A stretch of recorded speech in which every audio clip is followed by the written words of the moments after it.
Hello, my name is Ricardo Rufus. I'm going to be telling you what I did on the 20th of February. So we just got back from half term and, just getting ourselves warmed up and all that sort of stuff.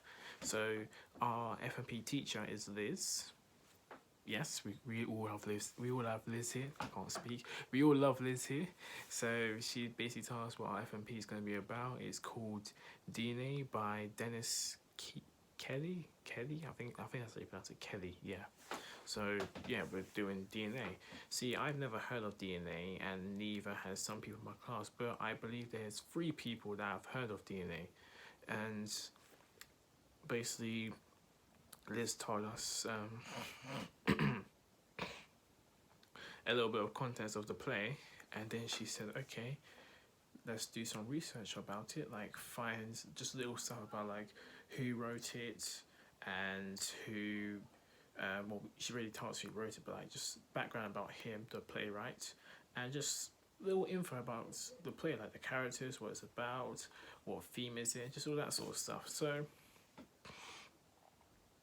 yeah, we just did that more or less. So that was pretty simple. I just went on my computer, found little facts. I found pretty good facts, in fact. In fact, let me get my laptop right now and actually show you the stuff I found. Let me just get it right here. I'm gonna still talk whilst I get it out, but yeah. So I found stuff about like the playwright Dennis. His themes of like the books that he makes are more or less about dramatic horror or stuff that will get you at the edge of your seat, more or less. That's what he sort of goes for. So very intense stuff, and I won't lie to you, the play that we're doing is very intense. It's about a group of kids who bully this guy named Adam, and Adam sort of gets,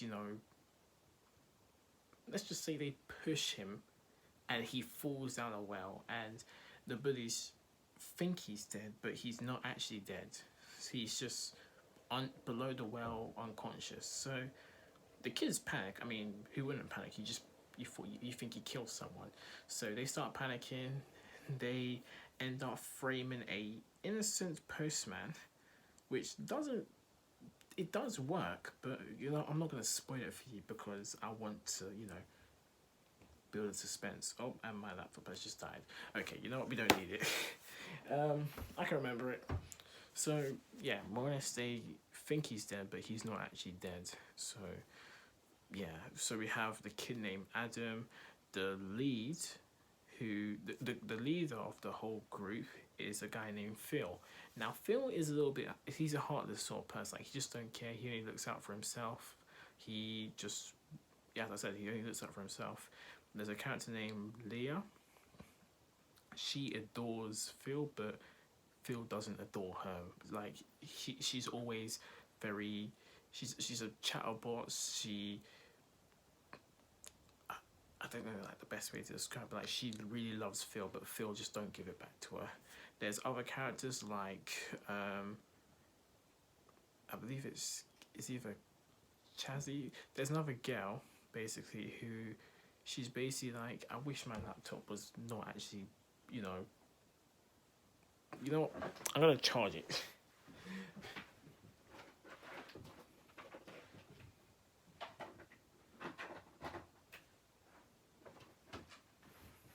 So while I'm speaking, I am just gonna have this on charge because I want to have all the characters, so I don't just say this girl and that girl and all that sort of stuff. So it's charged right now, so it'll be done like in a few seconds. But anyway, so there's another girl who's more or less just a little bit heartless. She don't care as well.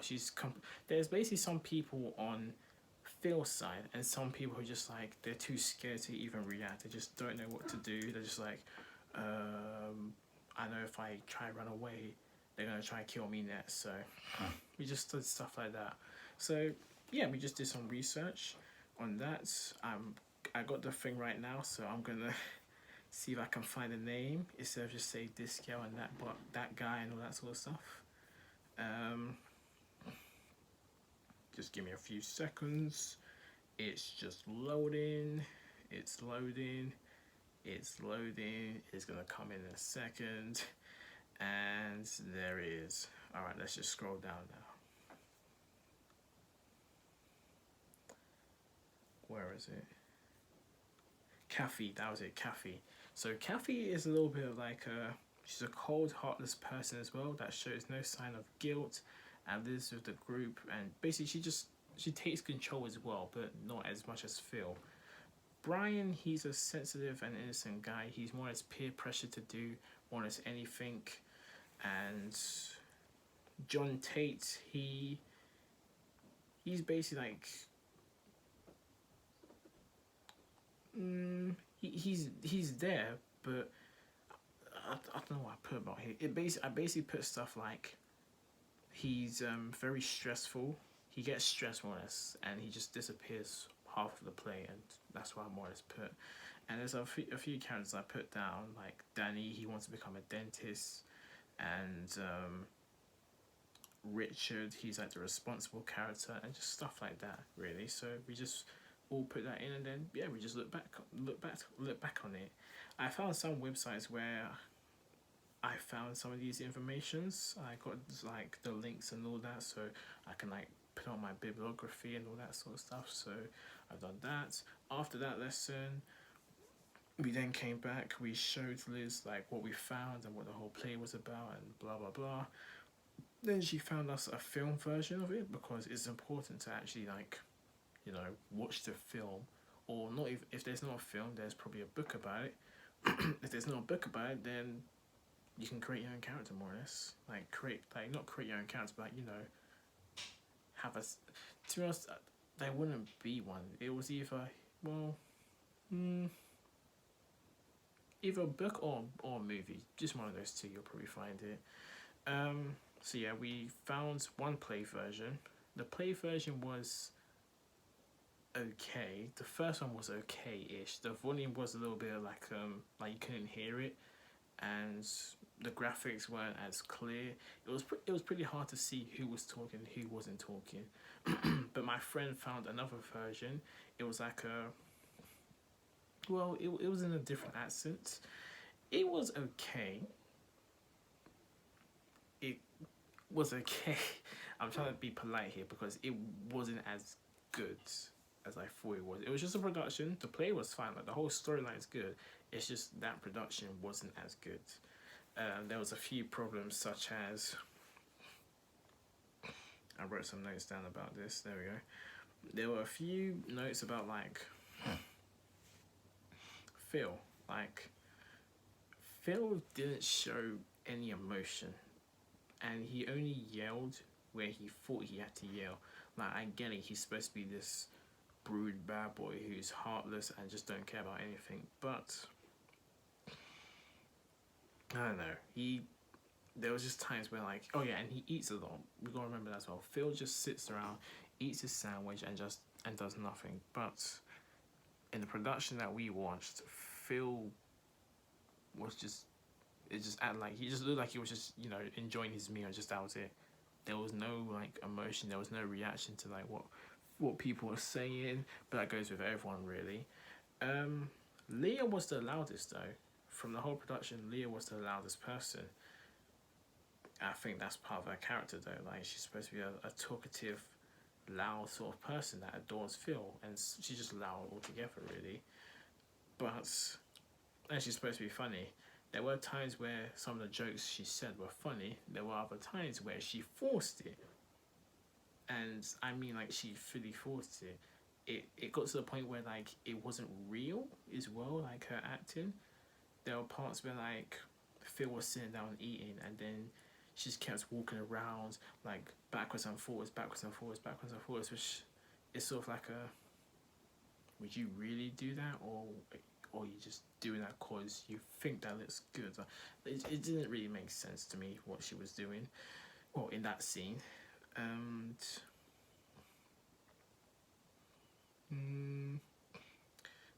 this goes for some other characters as well, especially Kathy on stage. They all had like their certain position like on the stage. So like on this side it was always Kathy, on that side, or in the middle it was always Phil.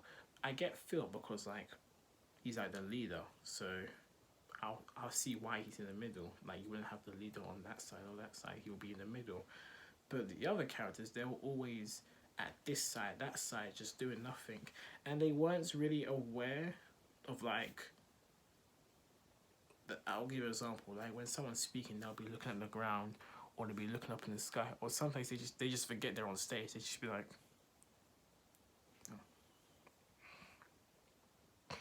Like, it's important that if you're not speaking, that you should still remain in character. Because if someone says something serious, then you're gonna react to that. We had this sort of issue when we did plays, like, in the past. Like, there were times where we did a Crucible and people weren't reacting. For example, the court scene where people were yelling witchcraft. You gotta think, like, how someone will react to this. If someone's talking about witchcraft in the 1692, keep in mind witchcraft is an important thing right there. Like, if you even said it, it's a bad thing. People will be scared, frightened. They'll be saying witch, demon, all that sort of stuff. In this situation now, you've just killed someone because you were bullying them, and you know you can go to jail for this. So really, you won't just be sitting there like,